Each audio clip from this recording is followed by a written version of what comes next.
ಉದ್ದೇಶ ಏನಂತ ಹೇಳಿದ್ರೆ, ಈ ದಿನಾಂಕ 25 ನಡೆದಂಥ ಕೂಗು ಚುನಾವಣೆಯಲ್ಲಿ ನನಗೆ ಮತ ಕೊಟ್ಟಂಥ ಸುಮಾರು 29 ಜನ ಮತ ಕೊಟ್ಟಿದ್ದಾರೆ. ಮೊದಲನೇದಾಗಿ ಅವರಿಗೆ ನಾನು ಹೃದಯಪೂರ್ವಕ ಧನ್ಯವಾದ ಅರ್ಪಿಸ್ತಾ ಇದ್ದೀನಿ. ಅದೇ ರೀತಿಯಾಗಿ ನನಗೆ ಅಷ್ಟೊಂದು ಮತಗಳು ಬರಲು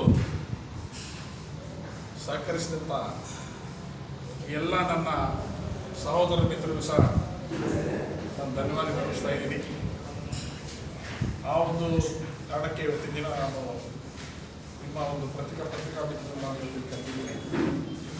ನನಗೂ ನಿಮ್ಮಿಂದಲೂ ಸಹ ಹೆಚ್ಚಿನ ಪ್ರೋತ್ಸಾಹ ಸಿಕ್ತು. ತಾವು ಸಹ ನಾನು ಅಷ್ಟೊಂದು ಮತಗಳನ್ನು ಕೊಡೋದಕ್ಕೆ ತಮ್ಮ ಪತ್ರಿಕಾ ಮಾಧ್ಯಮದವರು ಏನು ಮೀಡಿಯಾ ಇದ್ದಾರೆ ಎಲ್ಲರೂ ಸಹಕಾರ ಸಿಗ್ತದವರು ನಿಮಗೂ ಸಹ ನನ್ನ ಒಂದು ಧನ್ಯವಾದ ಅರ್ಪಿಸೋದಕ್ಕೆ ಇವತ್ತಿನ ದಿನ ಕರೆದಿದ್ದೀನಿ.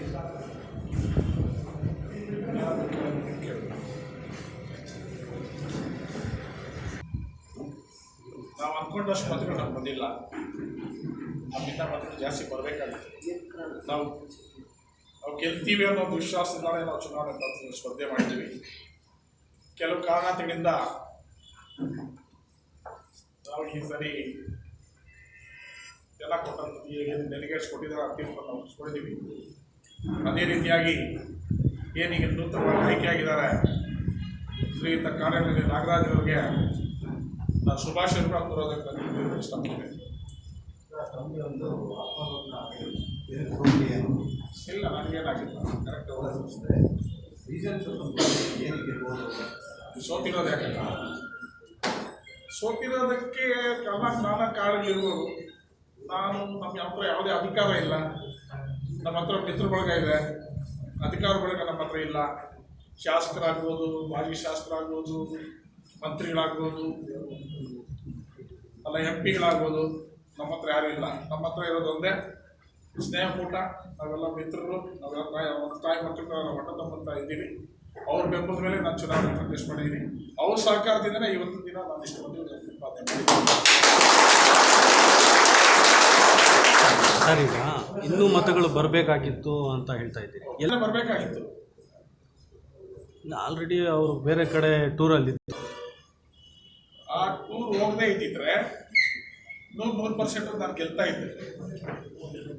ನನ್ನ ಗೆಲುವಿಗೆ ನಾನು ಗೆಲ್ತೀನಿ ಒಂದೇ ಒಂದು ಭಯದಿಂದ ಡೆಲಿಗೇಟ್ಸ್ನ ಸುಮಾರು 10 ದಿನ ಪ್ರವಾಸ ಕರ್ಕೊಂಡೋದ್ರು. ಯಾವುದೇ ಫೋನ್ಗಳನ್ನೆಲ್ಲ ಸ್ವಿಚ್ ಆಫ್ ಮಾಡಿ ಕಿತ್ಕೊಂಡ್ರು, ಸ್ವಿಚ್ ಆಫ್ ಮಾಡಿಸ್ಕೊಂಡ್ರು, ಕಾಂಟ್ಯಾಕ್ಟ್ ಇಲ್ದಿರ ಮಾಡಿದ್ರು. ಶಾಸಕರು ಮತ್ತು ಕಾಂಗ್ರೆಸ್ ಪಕ್ಷದವರು, ಎರಡೂ ಪಕ್ಷದವರು ಮಾಡಿದ್ದಾರೆ.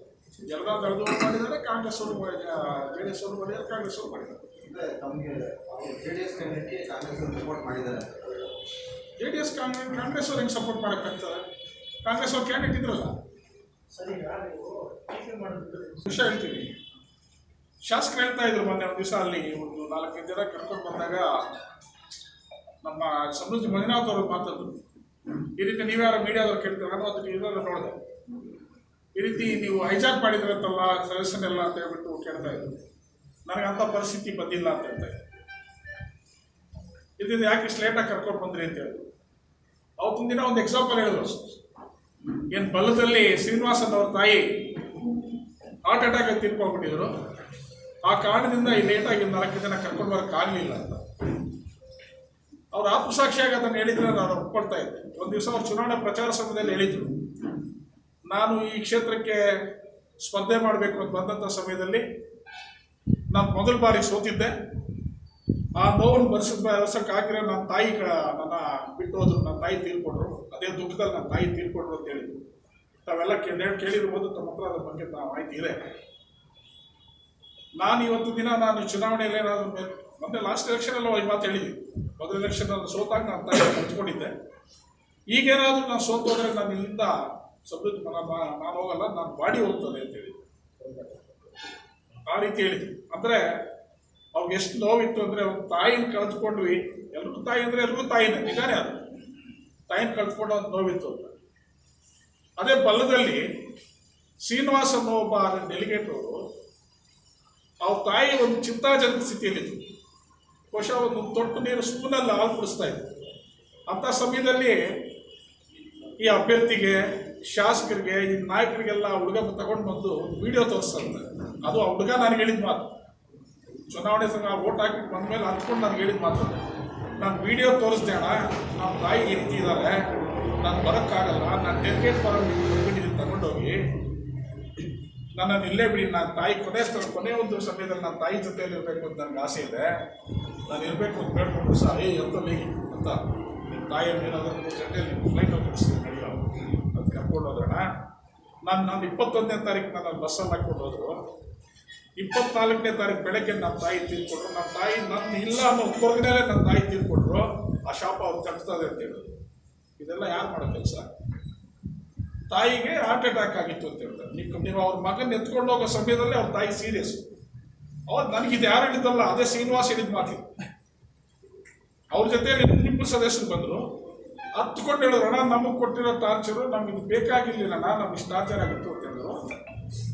ಒಬ್ಬ ಸುಮಾರು 65 ವರ್ಷ ಆಗಿರ್ಬೋದು, 65-70 ವರ್ಷದ ಒಬ್ಬ ಓಬಳ್ ರೆಡ್ಡಿ ಅನ್ನೋ ಒಬ್ಬ ರೆಡ್ಡಿ ಸಮಾಜದವರು, ಆ ಊರಿನಲ್ಲಿ ಒಬ್ಬ ದೊಡ್ಡ ಕುಟುಂಬದವರು.